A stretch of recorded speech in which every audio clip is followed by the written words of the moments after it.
ሰላም እንዴት ናችሁ? በያላችሁበት ከቢኤች ቲቪ መልካም ጊዜን እያሳለፋችሁ እንደሆነ ተስፋ አደርጋለሁ።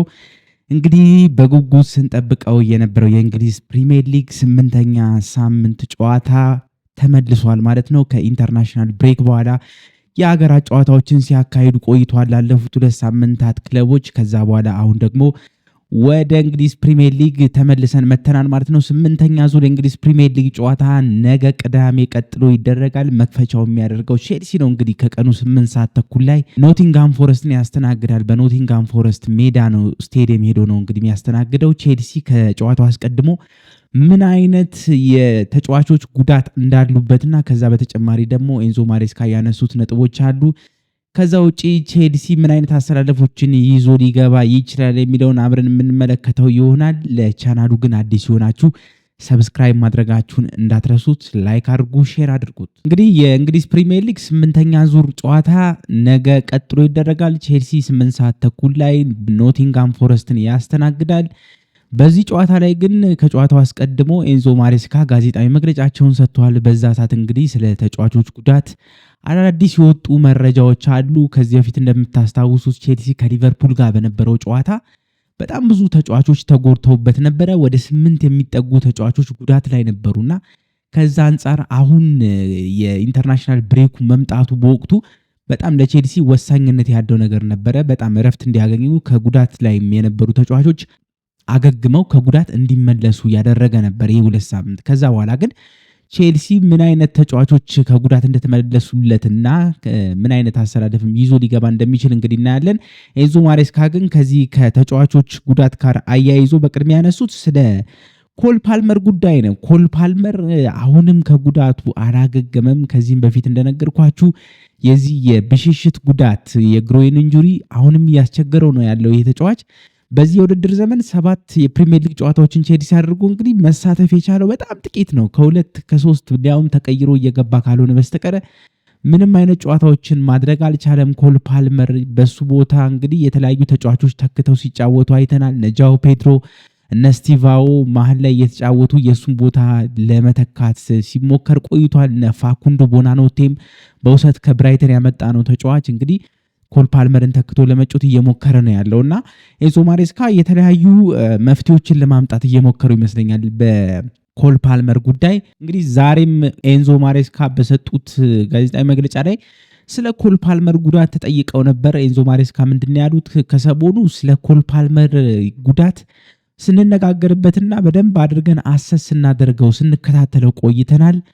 ሆኖም ግን ዶክተሮቹ እንደነገሩን ከሆነና እኛ እንዳሰብነው አልሆነም። የኮል ፓልመር ጉዳት በጣም ጊዜ የሚፈልግ ነው። አሁንም ቢሆን ወደ 6 ሳምንት ሊፈጅ እንደሚችል ነው። ኮል ፓልመር ከጉዳት አገግሞ ወደ ሜዳ እስኪመለስ ድረስ 6 ሳምንታትን ያክል ለተጨማሪ 6 ሳምንት ያክል ከሜዳ ሊርቅ እንደሚችል ኤንዞ ማሬስካ ተናግረዋል። ይህም ለቼልሲ በጣም ትልቅ የጉዳት ዜና ይመስለኛል። እንደምታውቁት ቼልሲ ያለ ኮል ፓልመር እየተቸገረም ቢሆን አንዳንድ ጨዋታዎች ላይ እያሸነፈ፣ አንዳንድ ጨዋታዎች ላይ ደግሞ እየተሸነፈም ነጥብ እየጣለ ነው ያለው በዚህ ሰዓትና ለተጨማሪ 6 ሳምንታት ኮል ፓልመር ማጣት ማለት በጣም አስቸጋሪ ይመስለኛል።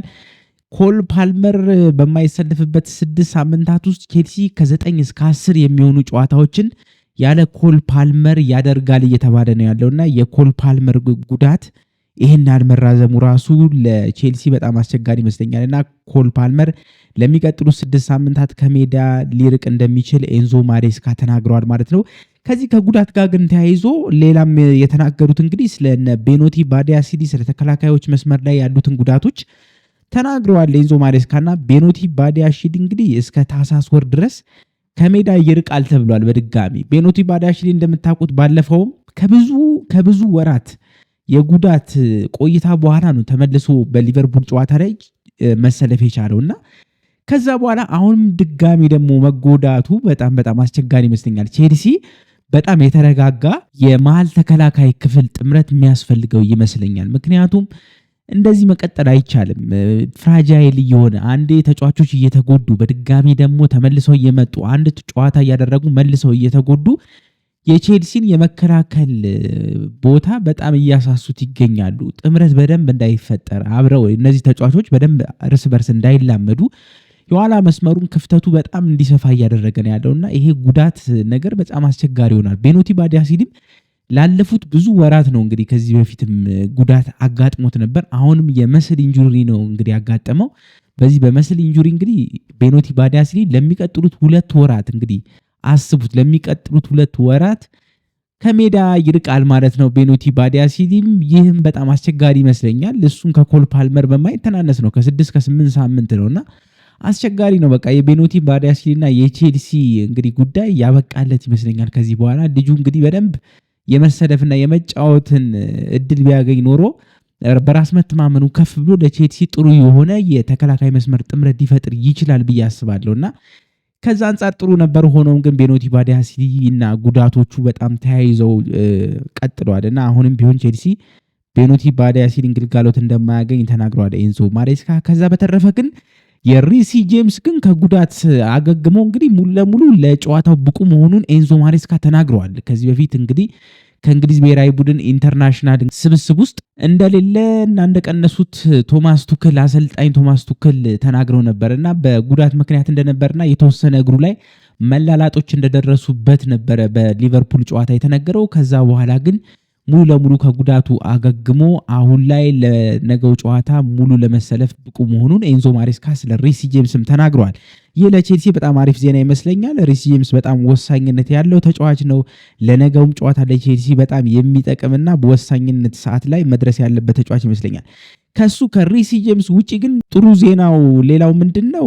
ቶሱን አዳራቢዮ፣ ዌስሊ ፎፋና፣ አንድሬ ሳንቶስ እነዚህ ሁሉ ከጉዳት አገግመው የተመለሱ ተጫዋቾች ናቸው። ዌስሊ ፎፋና እንዳለፉት 12 ቀናት ከኮንከሽን ጉዳት ጋር ይሄ የጭንቅላት ግጭት ጋር ተያይዞ ለ12 ቀናት እንግዲህ ጉዳቱን እያስተናገደ ራሱን እያስታመመ ቆይቷል። ከዛም አገግመው አሁን ተመልሷል ማለት ነው ዌስሊ ፎፋና። ይህም የተከላካይ መስመሩን እንግዲህ ጥሩ የሆነ ጥምረት ይሰጧል ብዬ አስባለሁ። አንድሬ ሳንቶስም በመሀል ክፍሉ ለነ ሞይሰስ ካይሴዶ፣ ኤንዞ ፈርናንዴዝ በተለይም ለኢንተርናሽናል ብሬኩ ከረጅም ርቀት ነው ተጉዘው የመጡትና ለእነሱም ቢሆን ጥሩ የሆነ ሽፋን ይሰጣቸዋል ብዬ ነው ማስበውና እረፍት ቢያስፈልጋቸው፣ ምክንያቱም ድካም አለባቸው ብለዋል ኤንዞ ማሬስካ።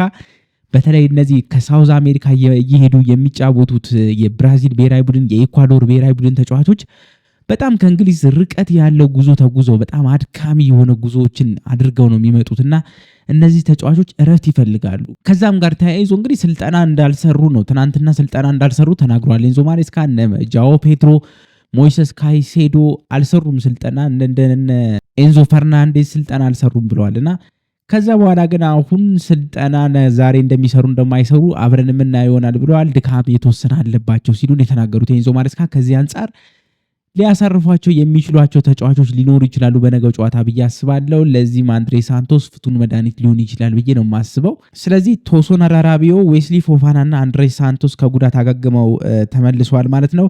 ለቼልሲ ጥሩ ዜና ይመስለኛል። ካይሴዶ፣ ኤንዞ እና ጃኦ ፔድሮ እንደነገርኳችሁ የተወሰነ ድካም አለባቸው። ዛሬ እንግዲህ ስልጠና ላይ አብረን የምናያቸው ይሆናል ብለዋል እንግዲህ ኤንዞ ማሬስካ። ከዛ በተጨማሪ ግን ለነገው የፎረስት ጨዋታ ኔቶ አጠራጣሪ ሊሆን እንደሚችልም ተናግረዋል። ኔቶ በፖርቹጋል ብሔራዊ ቡድን 2 ጨዋታዎችን አድርጓል እንግዲህ ባለፍነው 2 ሳምንታት። ስለዚህ እሱም ቢሆን የተወሰነ ችግር እንዳለበትና ነገ ጨዋታ ላይ ብቁ ላይሆን እንደሚችል እየተናገሩ ነው ያሉት ኤንዞ ማሬስካና ፔድሮ ኔቶም ጉዳይ የተወሰነ አጠራጣሪነት እንዳለው ኤንዞ ማሬስካ ተናግሯል ማለት ነው። ኖቲንጋም ፎረስት እንደምታውቁት ከዚህ በፊት በጣም አስቸጋሪ ክለብ ነው ለቼልሲ። በተለይም ደግሞ የደርቢነት ስሜት ያለው ግጥሚያ ነው የሚሰጠው ለቼልሲ ይሄ ኖቲንጋም ፎረስት ክለብ። በተለይም ደግሞ በሜዳቸው በጣም ኖይዚ የሚባሉ ፋኖች ናቸው። ልክ እንደነ ሊቨርፑል፣ ኒውካስል ከባድ የሆነ ደጋፊ ያለበት ስቴዲየም ነው የነሱ ስቴዲየም። ግን ከሰሞኑ ግን አንጅ ፖስቴ ኮግሉ ላይ ራሱ በጣም ትልቅ የሆነ ተቃውሞ እያደረሱ ነው የራሳቸው የኖቲንጋም ፎረስት ደጋፊዎች እና ደስተኛ አይደሉም በአንጅ ፖስቴ ኮግሉ። እንግዲህ ኑኖ ስፒሪቶ ሳንቶስን እንግዲህ ማራናከስ አሰናብተው አንጅ ፖስቴ ኮግሉን የራሳቸው ግሪክ ተወላጅ ዝምድና ያላቸውን አንጅ ፖስቴ ኮግሉን ከቀጠሩ በኋላ ምንም አይነት እንግዲህ ውጤት ርቆታል። ኖቲንጋም ፎረስት በተከታታይ ጨዋታዎችን እየተሸነፈ ነጥብ እየጣለን ያለው አንጅ ፖስቴኮግሉ እንግዲህ ከያዙት በኋላ ከ5 ከ6 ጨዋታ በላይ ማሸነፍ አልቻሉም እስካሁን ድረስ በኖቲንጋም ፎረስት። አሰልጣኝ እንግዲህ በጣም ምን እንደሚያደርጉ ራሱ ግራ ገብቷቸዋል። በጣም ሃይላይን የሆነ ጨዋታ ነው የሚጫወቱት እንደምታውቁት አንጅ ፖስቴኮግሉ በቶተንሃም ቤትም እየነበሩ እንደምታውቁት ሃይላይን በመጮትና ምንም አይነት ቅያሪ ባለማድረግ ሲስተማቸውን እንደማይቀይሩ በዚሁ አጫወታቸው እንደሚሄዱና አዝናኝ የሆነ ጨዋታዎችን እንደሚጫወቱ ነው የሚናገሩት። ከዛ አንጻር ግን የኖቲንግሃም ፎረስት ደጋፊዎች ደስተኛ አይደሉም። ኑኖ ስፕሪቶ ሳንቶስን የመሰለ ውጤታማ አሰልጣኝ አጥተው አንጅ ፖስቴኮግሉ ደግሞ አሁን እንደዚህ ክለባቸውን ማበላሸቱን ሲያዩ በጣም በንዴት ተቃውሟቸውን ከሰሞኑ እንደውም በነበራቸው ጨዋታዎች ላይ ስታዲየም ውስጥ ገብተው ደጋፊዎች ተቃውሟቸውን እየገለጹ ነው ያሉትና የነገው የቼልሲ ጨዋታ የአንጅ ፖስቴኮግሉም ስንብት ሊሆን ይችላል እየተባለ ነው ያለው። እንደነ ሾንዳይች አይነት አሰልጣኝ በተለይም በጊዜያዊነት ይህን ዓመት ተረክበው ኖቲንግሃም ፎረስትን ሊያሰለጥኑ ይችላሉ እየተባለ ነው ያለው። ምክንያቱም ኖቲንግሃም ፎረስት አሁን በዚህ ሰዓት በጣም ያለመረጋጋት ላይ ያለ ክለብ ነው። በጣም ብዙ ተጫዋቾች ይሄ ሲስተም መቀየር፣ አሰልጣኝ መቀየር በጣም አለመረጋጋት ውስጥ እንዲገቡ አድርጓቸዋል። ከዛም አንጻር የአንጅ ፖስቴኮግሉ የአሰልጣኝነት እድሜ በጣም አጭር ይመስለኛል እና ቼልሲ ነገ 12 ቁጥር ሚስማሩን እንግዲህ በኖቲንግሃም ፎረስት ላይ መጥቶ አንጅ ፖስቴኮግሉ የሚባረሩበትን ውጤት ሊያስገኝ ይችላል ብዬ አስባለሁ። ምክንያቱም ከሰሞኑ ብዙ ውጤት ርቋቸዋል። ምንም አይነት ጥሩ እንቅስቃሴ እያደረጉ አይደሉም ያሉት። በቻምፒዮንሺፑ ክለብ ስዋንሲም ተሸንፈዋል። እንግዲህ ከ2-0 ሲመሩ ቆይተው 3-2 መሸነፋቸው ይታወቃል ከሰሞኑ በካራባኦ ካፕ ጨዋታ እና ከዛ አንጻር አንጅ ፖስቴኮግሉ በጣም አስቸጋሪ የሆነ ጊዜን እያሳለፉ ነው ያሉት። ኖቲንግሃም ፎረስት ልክ እንደዚሁ አስቸጋሪ ጊዜን እያሳለፈ ይመስለኛልና አሁንም ቢሆን ቼልሲ ነገ የማሸነፍ ከፍተኛ ንጻሬ ተሰጥቶታል። ቼልሲም ያሸንፋል ተብሎ ነው የሚጠበቀው። ከዛ አንጻር ስናየው ያለመረጋጋቱንም የኖቲንግሃም ፎረስትንም ስታዩት ቼልሲ የማሸነፍ ከፍተኛ የሆነ እድል አለው ተብሎ ይጠበቃል። ሆኖም ግን የኖቲንግሃም ፎረስት ሜዳ በጣም አስቸጋሪና ትሪኪ ነው። ይሄ እንደምታስቡት በጣም ቀለል የሚል ነገር አይደለም። ደጋፊዎቹ አንዳንዴ በደንብ ከጮሁ በደንብ ከደገፉ እንደ 12 ተጫዋች መሆን ይችላሉና ከባድ የሆነ ነገር ቻሌንጅ ሊሰጡት ይችላሉ ለቼልሲ። ሆኖም ግን ይህን ጨዋታ ቼልሲ የግድ ማሸነፍ ያለበት ይመስለኛል። ምክንያቱም ሌሎቹ ክለብ እንግዲህ ትልልቅ ቢግ ሲክስ የምትሏቸው ክለቦች ያላቸውን ጨዋታዎች ብትመለከቱ በጣም ከቼልሲም አንጻርም ስታዩት ቀለል ያሉ ጨዋታዎች ናቸው እና ከዛ አንጻር ቼልሲ የነገውን ጨዋታ ማሸነፍ የግድ የሚለው ነገር ይመስለኛል። አሁን ከቼልሲ ውጪ ያሉትን ጨዋታዎች እንኳን ስንመለከት ነገ የአርሰናል እንኳን ተጋጣሚ በጣም ቀለል ያለው ፉልሃም ነው። ፉልሃም እንግዲህ እስካሁን ድረስ አርሰናል ማሸነፍ አልቻለም እና አርሰናል በፉልሃም ሜዳም ክራቨን ኮቴጅም ተጉዞ አምና አሸንፏል፣ ካቻምናም አሸንፏል። ላለፉት 3 ተከታታይ ዓመታት አሸንፏቸዋል እና አርሰናል ቀለል የሚለው ይመስለኛል። በዚህ ሰዓት ላይ ጠንካራው ቡድን በፕሪሚየር ሊጉ አርሰናል ይመስለኛልና የአርሰናል ተጋጣሚ ፉልሃምም ቀለል ያለ ይመስለኛል። ከዛ ውጪ ሲቲም ኤቨርተንን ነው የሚገጥመው። እንግዲህ ማንቸስተር ሲቲም ከሰሞኑ አቋሙ በደንብ ያንሰራራ ይመስለኛልና ኤቨርተንን ስለሚገጥም እሱም ጥሩ ነገር ያገኛሉ ብዬ አስባለሁ። ብራይተን ከኒውካስልም የሚያደርጉት ጨዋታ ኒውካስልም ከሰሞኑ እያንሰራራ ነው ያሉት። በተለይ ደግሞ ይሄ የገዙት ዋልትማድ የተባለው አጥቂ ጥሩ ነገር እየሰራላቸው ነው ያለውና ከዛ አንጻር ቼልሲ የነገውን ጨዋታ እንግዲህ የኖቲንግሃም ፎረስትን ማሸነፍና ነጥብ መሰብሰብ የግድ ያለበት ይመስለኛል። ቶትናም ከአስቶን ቪላ ነው ያለው ነገ። አስቶን ቪላ እንግዲህ እንደምታውቁት በጣም ከሰሞኑ ወርዶ ነው ያለው። እንደውም ሊባረሩ ይችላሉ እየተባለ ሲነገር ነበርና ውጤት ብዙም እየቀናቸው አይደለም። አስቶን ቪላ አንድ ጊዜ ከፍ አንድ ጊዜ ዝቅ ይላሉ። ለቶትናምም እንደዚሁ ቀለል ያለ ነገር ሊሰጧቸው ይችላል ተብሎ ነው የሚገመተው። ከሊቨርፑልና ማንቸስተር ዩናይትድ ጨዋታ ውጪ ሌሎቹ ያላቸው ጨዋታዎች በአንጻራዊነት ስትመለከቱት ማሸነፍ የሚችሉት አይነት ጨዋታዎች ናቸው። ስለዚህ ቼልሲ የነገውን ጨዋታ ግዴታ ማሸነፍ ያለበት ይመስለኛል። ምንም አይነት ድርድር ያለው አይመስለኝም። ቼልሲ የነገውን ጨዋታ ግን ካሸነፈ ነጥቡን ወደ 14 ማሳደግ የሚችል ይሆናል ማለት ነው። ይሄ ደግሞ ለቼልሲ በጣም ምርጥ ይመስለኛል። በተለይም ደግሞ ፕሪሚየር ሊጉ የተማማቀ 8፣ 9፣ 10 ጨዋታዎች ከደረሰ በኋላ የትኛው ቡድን ጥሩ ደረጃ ላይ እንዳለ የትኛው ቡድን ሰስተነብል እንደሆነ የሚለካበት ነውና ቼልሲ አሁን ማንሰራራት መቻል ይኖርበታል ብዬ ነው ማስበው። ከዚህ በመነሳት እንግዲህ የነገው የቼልሲና የፎረስት ጨዋታ ላይ ቼልሲ ምን አይነት አሰላለፎችን ይዞ ሊገባ ይችላል የሚለውን ነገር እንመልከት። ምክንያቱም ኤንዞ ማሬስካም እንግዲህ የሚያሳርፏቸው ተጫዋቾች ሊኖሩ ይችላሉ። ከዛ በተረፈ ደግሞ ጉዳት ላይ ያሉ ተጫዋቾች አሉ፣ ከጉዳት የተመለሱ ተጫዋቾች አሉ። የቼልሲ ተከላካይ ክፍል ምን ሊሆን ይችላል የሚለውን ግምታዊ አሰላለፋችንን እናስቀምጥ። በግብ ጠባቂነት እንግዲህ እንደተለመደው ሮበርት ሳንቼዝ ይሆናል ተብሎ ነው የሚጠበቀው። ሌላ እንግዲህ ምንም አማራጭ የለውም። ቼልሲ ሳንቼዝ በግብ ጠባቂነት ይገባል። በግራ በኩል ማርክ ኮሪያ የማይዋዥቀው ሁልጊዜ በቋሚነትና ደከመኝ ሰለቸኝ የማያውቀው ማርክ ኮሪያ የግራ መስመር የፉልባክ ተከላካይነቱን ይዞ ይገባል ብዬ እገምታለሁ። የመሃል ሜዳ ሁለት ጥምረት ተከላካዮች እንግዲህ ሊሆኑ የሚችሉት ኤንዞ ማሬስካም እንደተናገሩት እና ቻምፖን ከጉዳት ተመልሰዋል፣ እነ ቶሱን አዳራቢዮ ከጉዳት ተመልሰዋል፣ እነ ዌስሊ ፎፋና ከጉዳት ተመልሰዋል። ግን ዌስሊ ፎፋና ነገ ይጀምራል የሚለው ነገር አጠራጣሪ ሊሆን ይችላል እና በተለይም ደግሞ አቻምፖንግ ተቀይሮ እስከሚወጣበት ጊዜ ድረስ ሊቨርፑል ላይ ያሳየው አቋም ጥሩ ይመስለኛልና ከዛ አንጻር እድል ቢሰጠው የተሻለ ነው ብዬ ነው የማስበው። ስለዚህ አቻምፖንግና ቶሱን አዳራቢዮ በሁለቱ ጥምረት እንግዲህ የመሃል ሜዳውን ጥምረት ይዘው ይጀምሩ ይችላሉ የሚል ግምት ነው ያለኝ። ቶሱንና አቻምፖንግ አሪፍ ጥምረት ሊሆኑ ይችላሉ። ምናልባትም ቶሱን ፍጥነት የለውም፣ ግን ይሄ ኳሶችን ብሬክ አድርጎ የሚሰጥበት ድፍረት የተቀላቀለበት ወደፊት ሰንጥቆ የሚሰጥበት ሁኔታ በጣም አሪፍ ነገር ነው እሱ ከጨዋታ ጋር። አቻምፖንግ ደግሞ ሲከላከልና ኳሶችን በተለይ ወደፊት ይዞ አንዳንድ ጊዜ የሚገፋበት ልክ እንደነ ሩዲገር አንቶኒዮ ሩዲገር እንግዲህ በቼልሲ ትዝ የሚላችሁ ከሆነ ኳስ ይዝና አንዳንድ ጊዜ እየገፋ እስከ ፔናልቲ ቦክስ ድረስ በጣም ይገፋል፣ ይዞ ይሮጣል። እንደዚህ አይነት ነገር አለው አቻምፖንግ እና ነገ ከቶሱን አዳራቢዮ ጋር ሊጣመር ይችላል የሚል ግምት አለኝ። የቀይ መስመር ፉልባክ ተከላካይ ደግሞ ሪሲ ጄምስ በካፒቴንነት ቼልሲን ይዞ ይገባል ብዬ አስባለሁ። በመሃል ሜዳ እንደተለመደው ሞይሰስ ካይሴዶ ያለ ጥርጥር 6 ቁጥር ቦታውን ይዞ ይጀምራል። ከዛ ውጪ ግን ኤንዞ ፈርናንዴዝ እና ፋኩንዶ ቦናኖቴ የመሃል ሜዳውን በ10 ቁጥርና 8 ቁጥር ቦታ ላይ በጥምረት ይጀምራሉ የሚል ግምት አለኝ። ስለዚህ መሃል ሜዳውን ካይሴዶ፣ ኤንዞ ፈርናንዴዝ እና ፋኩንዶ ቦናኖቴ አብረው ሶስቱ ተጣምረው ይጀምራሉ የሚል ግምት አለኝ። ኤንዞ ማሬስካ ከተናገሩት አንጻር እነ ሮሜሮ ላቪያም በደንብ አድርገን ማኔጅ ማድረግ አለብኝ፣ እኔ ከዚህ ቡድን ስር በጣም ማኔጅ የማደርጋቸው ጥንቃቄ የማደርግላቸው ሁለት ተጫዋቾች ሮሜሮ ላቪያ እና ሪሲ ጄምስ ናቸው ብሏል። በአንድ ሳምንት ውስጥ ከአንድ ጨዋታ በላይ መጫወት አይችሉም እነዚህ ተጫዋቾች ጥንቃቄ የሚፈልጉ ናቸው ሲሉ ነው ዛሬም በጋዜጣዊ መግለጫቸው ላይ የተናገሩትና ከዛ አንጻር ሮሜሮ ላቪያም እንግዲህ በቅያሪነት ልናየው እንችላለን እንጂ በቋሚነት ይጀምራል የሚል ግምት የለኝም። ስለዚህ ፋኩንዶ ቦናኖቴን ያስጀምሩታል ብዬ አስባለሁ ከሞይሰስ ካይሴዶ እና ከኤንዞ ፈርናንዴዝ ጋር በመጣመር።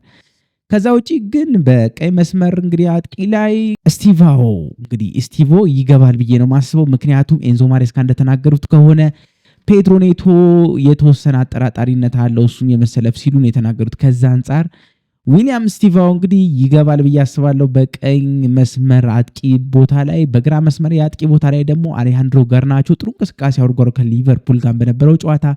ስለዚህ ገርናቾም ይገባል ብዬ አስባለሁ በግራ መስመር እንግዲህ አጥቂ በኩል ላይ አሌሃንድሮ ገርናቾ ይሰለፋል የሚል ግምት ነው ያለኝ።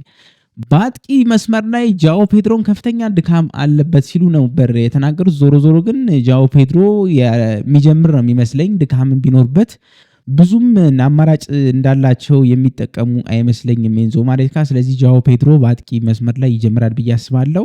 እንደ ተቀያሪነት ግን ከታሪክ ጆርጅ ይልቅ ማርክ ጊዩን ይጠቀማሉ ብዬ ነው የማስበው። በማርክ ጊዩን በሊቨርፑል ጨዋታም እንግዲህ 15 ደቂቃ ሲቀረው አስገብተውት ምን ያህል ጨዋታውን እንደቀየረ ፕሬሲንጉ በጣም የተሻለ እንደነበረና ለቼልሲ ሁለተኛ ጎል መቆጠርም በጣም ትልቅ አስተዋጽኦ እንዳደረገ ነው የሚሰማኝና ማርክ ጊዩ ነገ ባይገባ እንኳን በቋሚነት ተቀይሮ ገብቶ የተወሰነ ልዩነቶችን ሊፈጥር ይችላል ብዬ አስባለሁ። ስለዚህ ማርክ ጊዩን በተቀያሪነት ይዘነው ዣኦ ፔድሮ በ9 ቁጥር ቦታ ላይ የአጥቂ መስመሩን እየመራ ይገባል ብዬ ነው ማስበው። እናንተስ እንግዲህ ምን ታስባላችሁ? በቼልሲ አስተላለፍ ውስጥ ማን ብታዩት ደስ ይላችኋል? ኮመንት ላይ እንግዲህ ካሉ ተጫዋቾች አንጻር አስቀምጡልኝ የተመቻችሁን ነገር። ቼልሲ እንግዲህ ከኖቲንጋም ፎረስት ጋር ነገ በሚያደርገው ጨዋታ ማን ያሸንፋል ብላችሁ ትገምታላችሁ? ቼልሲ ነጥብ ይጥላል ወይንስ ደግሞ የሊቨርፑል የአሸናፊነት ሜንታሊቲውን በሊቨርፑል ላይ የተቀናጀውን ድል ያስቀጥላል ብላችሁ ትገምታላችሁ? በእኔ ግምት ቼልሲ እንግዲህ ይሄ ተርኒንግ ፖይንቱ ይሆናል ብዬ ነው ማስበው። ይሄ በደንብ አድርጎ መለወጫ ጊዜው ይመስለኛል ቼልሲ። ምክንያቱም በጣም የሞራል እንግዲህ ድጋፍ የሚሰጥ አይነት ማሸነፍ ነው ያሸነፉት ሊቨርፑልን ባለቀ ደቂቃ መሆኑ ሊቨርፑል መሆኑ እንግዲህ በጣም ትልቅ የሆነ የሞራልና የራሳቸውን እንግዲህ መተማመን በራስ መተማመንን የሚጨምርላቸው ይመስለኛል። ከዛ አንጻር የነገውን የኖቲንጋም ፎረስት ጨዋታ ቼልሲ ያሸንፋል ብዬ ነው የኔ ግምት ማስቀምጠው። በኖቲንጋም ፎረስት ሜዳ እንደመሆኑ መጠን ቼልሲ እንግዲህ ተከላካዩ መስመሩም ትንሽ የሳሳ እንደመሆኑ መጠን ጎል ሊያስተናግድ ይችላል። በእርግጥ እነ ክሪስ ውድ ብዙም ጥሩ አቋም ላይ አይደለም ያለው። ክሪስ ውድ እንደምታውቁት እንደ አምና ካቻምና አይደለም። ኳሶችን ባዶ ጎል እንኳን እያስቆጠረ አይደለም በዚህ ሰዓት እና አይታወቅም እንግዲህ ዞሮ ዞሮ ግን እኔ ቼልሲ ክሊንሺት ይዞ ይወጣል ማለት በዚህ ሰዓት በጣም አስቸጋሪ ይመስለኛል። አንድ ጎል ኖቲንግሃም ፎረስቶች የሚያገቡ ይመስለኛል። ከዛ በተረፈ ግን ቼልሲ 3-1 ያሸንፋል የሚል ግምት አለኝ። እናንተስ ቼልሲ ስንት ያሸንፋል ብላችሁ ትገምታላችሁ? በእኔ በኩል 3-1 ገምቻለሁ። ያላችሁን ግምት እንግዲህ ኮመንት ላይ ማስቀመጥ ትችላላችሁ። ለቻናሉ ግን አዲስ የሆናችሁ ሰብስክራይብ ማድረጋችሁን ቤች ቲቪን እንዳትረሱ፣ ቤተሰብ ሁኑ። አሪፍ ነገሮችን ለእናንተ ይዤላችሁ ቀርባለሁ። አዳዲስ ነገሮች ባሉ ቁጥር ቤች ቲቪ ላይ እንግዲህ ቶሎ ስለ ቼልሲ የምነግራችሁ ይሆናል። የቼልሲ እንግዲህ ወዳጅ የሆናችሁ በሙሉ ሰብስክራይብ ማድረጋችሁን እንዳትረሱ። ቤተሰብ ሆነን መብዛት ይኖርብናል ብዬ አስባለሁ። መልካሙን ሁሉ ተመኘሁላችሁ። መልካም ጊዜ እንድታሳልፉ እመኛለሁ። ቻው